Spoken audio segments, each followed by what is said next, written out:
Olá pessoal, seja bem-vindo de volta ao Under the Sun. Ó, tá muito bacana a parte 2 da conversa com a Indianara. Se você ainda não assistiu a parte um, vai lá, para esse vídeo, vai lá rapidinho e assiste. Se você, assim como eu, já assistiu, curtiu e compartilhou, conto com você. Vem comigo. Indianare-se!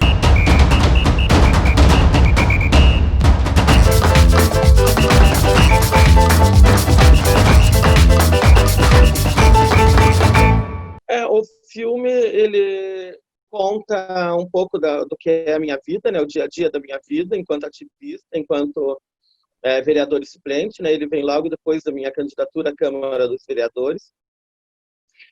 De hoje, né, Balmel, que já me seguia aí desde 2014, ela fez SEG sobre pregações políticas, onde eu participo, eu era assessora parlamentar do Jean na época, Jean também participa de SEG sobre pregações políticas. E aí eu já estava já nesse cansaço justamente de sair do movimento, de passar a viver um pouco a minha vida, já que eu considerava que eu já tinha uma formação política aí feita pelo Transrevolução, né?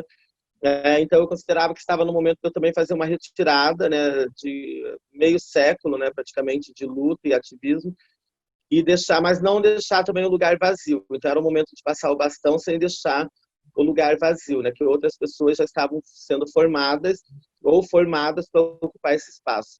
Então o filme conta esse momento. Depois de tudo isso, ela se viu na necessidade de registrar como seria isso, né? Como seria esse meu afastamento, essa passagem de bastão.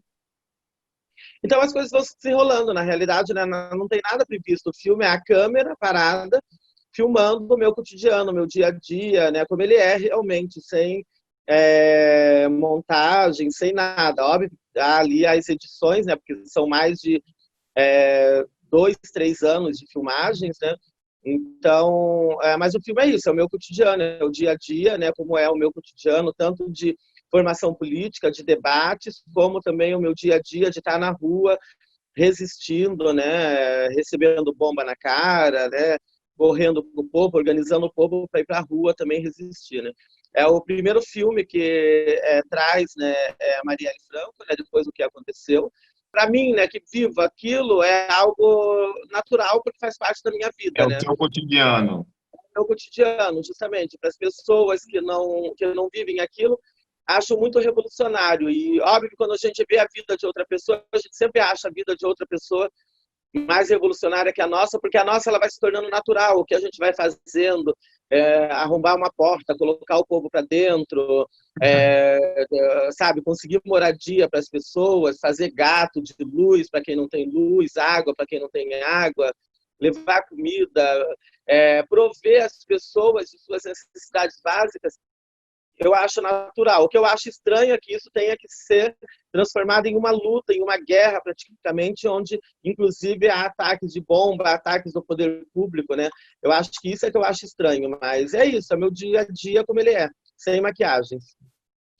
Quero te dar parabéns, quero te agradecer por esse presente para a humanidade. Esse filme realmente ele já é um ato revolucionário, né? Apesar de ser o seu cotidiano e o seu dia a dia, a gente precisa disso, né? Para se ver como sociedade, para perceber como a nossa bolha às vezes não faz com que a gente veja o mundo ao nosso redor. Eu lembro de conversar contigo.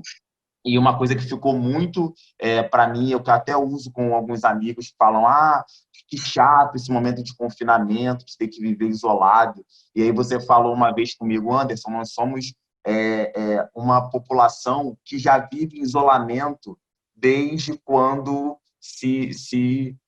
desde quando se considera, desde quando se coloca como transexual, travesti, a gente já vive em isolamento todo dia, né? Como é que tem sido a relação, né? Eu sei que você faz um projeto você tem uma atitude de estar na linha de frente, né? Com a população de rua, né? Levando alimento para aqueles que não têm, saindo na madrugada para ajudar, para acolher. Como é que você tem visto esse momento que a gente está vivendo de pandemia? As pessoas se aproximaram mais da comunidade LGBTQIA+, com ajuda, ou ainda assim existe necessidade de ter acesso de se informar ou de dar mais apoio? Como é que tem sido isso? É uma população que já se acostumou com o isolamento social, né? A população de travestis e transexuais sempre foi uma população que as pessoas mantiveram o distanciamento físico, né, dessas pessoas. Então, a gente já vive isso desde sempre. Para a gente não é diferente agora. Talvez a única diferença é que a gente não tem a liberdade de sair e voltar a hora que quer. Só isso. Mas isolamento, distanciamento físico das pessoas, isso a gente sempre viveu. Então, para mim, assim, tem sido ótimo nesse momento não ter, principalmente, os olhares dos homens cisgêneros sobre o meu corpo, né, me assediando, mas principalmente também não precisar lidar com as pessoas cisgêneras perguntando toda hora o que é ser transexual, o que eu sou, como eu vivo, etc. e tal, como se eu fosse um ET e não um ser humano como qualquer outro, né? Independente de sua orientação sexual e identidade de gênero. Então, assim, eu tenho tido muita paz, né? Apesar de um trabalho intenso, né, aí, que é feito pela Casa NEI, né? Que se intensificou desde o dia 13 de março, quando a gente bloqueou todas as atividades, né? Começamos as atividades da casa. Mas eu tô assim, tô de boa, assim, eu sei que muitas pessoas estão muito ruins psicologicamente, porque inclusive tiveram que voltar para casa da família, as agressões contra a LGBTIA+, vinda da família, se intensificou, né? As agressões contra as mulheres, né, agressões domésticas, né, contra as mulheres, né, também se intensificou, né, nesse momento de pandemia. Então, esses são problemas realmente para resolver. Mas eu não acredito tampouco que a população cis heteronormativa tenha se aproximado da população LGBTIA+, entendeu? Talvez por algum interesse, por ver também que essa população estava conseguindo algumas questões, porque já tem a experiência toda do isolamento do HIV/AIDS, né, da luta contra uma epidemia. Então, traz uma experiência que a população cis heteronormativa, em sua grande maioria, não tem, né? Então, a Casa NEI, justamente com a minha experiência da epidemia de HIV/AIDS, né, ganhou muito avanço, né, aí no combate à epidemia do coronavírus, né? Então, talvez por isso.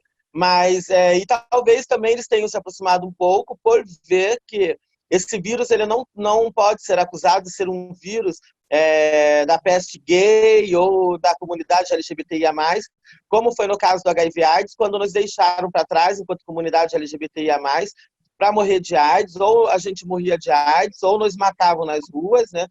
Então, a gente teve que se organizar para proteger nossa comunidade e, junto com as profissionais do sexo, aí tornamos o Brasil referência para o mundo em tratamento e prevenção. Então, o mundo, né, e o Brasil, né, mas o mundo em geral, se eles têm hoje uma epidemia de HIV/AIDS controlada, eles não devem aos cientistas somente.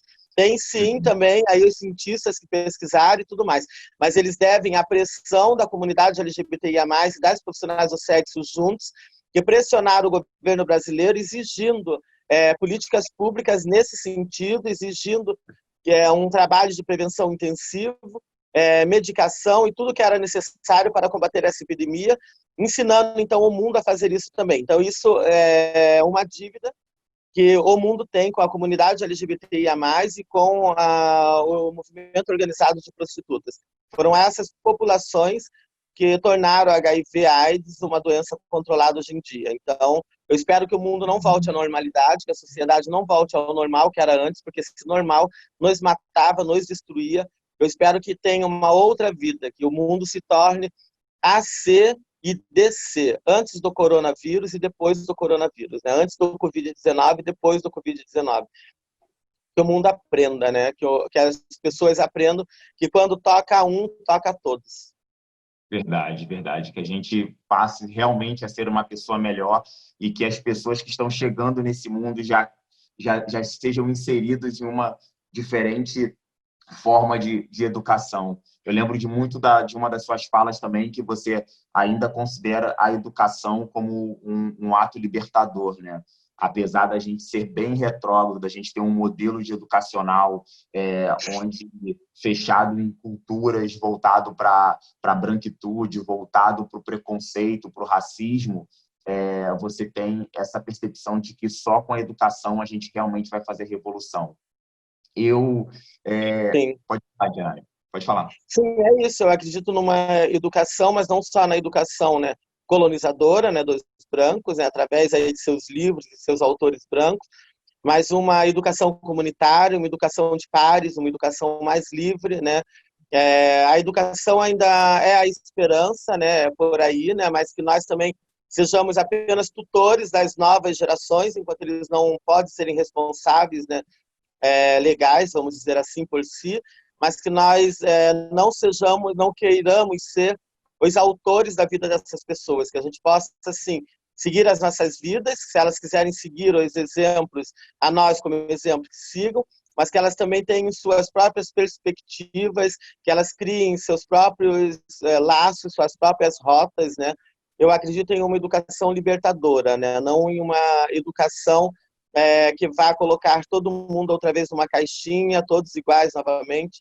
Nessa educação, realmente, eu não acredito, né? Eu acredito que eu sempre falo, né, que as universidades, para mim, elas não têm nada mais a me ensinar, eu tacaria fogo em todas, ou as transformaria em puteiro e colocaria as prostitutas para ensinar, porque minhas melhores professoras foram as prostitutas e os melhores lugares onde eu aprendi foram os puteiros. Então, as putas é quem sabe das coisas e os puteiros é que são as verdadeiras escolas, né? Saiam das universidades e vão mais para os bares, beber, conversar, dialogar com a população, sentar, entendeu? Conversar, conhecer a vida de fato e não conhecê-la somente através dos livros, entendeu?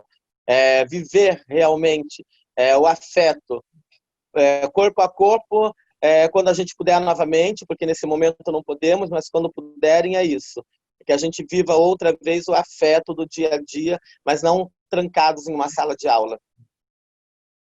É isso aí, vamos fazer da casa uma universidade, com uma perspectiva completamente diferente.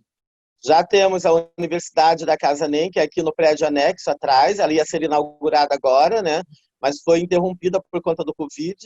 Mas a gente tem a Universidade do Preparanem, né? Ela tem ali, então tá lá bem na fachada, Universidade Preparanem.